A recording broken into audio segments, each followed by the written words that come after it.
আগে ভিডিওটা দেখেন।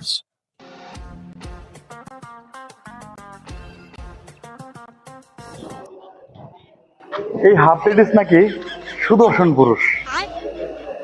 এখন কথাতে আসি, ওই যদি সুদর্শন পুরুষ হয় তাহলে হিরো আলম হচ্ছে সেরা অভিনেতা এবং জাতির ক্রাশ। আর লাইলার মামুন এই পৃথিবীর সেরা জুটি এবং কি সেরা কাপল। আর তেলাপোকা এই যেটা উড়ে, এটা একটা প্রাণী। আর গাঞ্জা এটা সবজি। এটা মানতেই হবে, আপনারা মানেন আর না মানেন, এটা মানতেই হবে। এখন পয়েন্টে আসেন, যে বা যারা এই ডান্ডা ছাড়া আন্ডারে সুদর্শন পুরুষ হিসেবে আখ্যায়িত করছে, আমার তাদের ডান্ডা আছে কিনা এটা সন্দেহ হয়, তাদের বিটি আছে কিনা এটা আমার সন্দেহ হয়। আর যদি বিটে থাইকেও থাকে তাহলে ওটা ফুটকি দে, ঠিক আছে?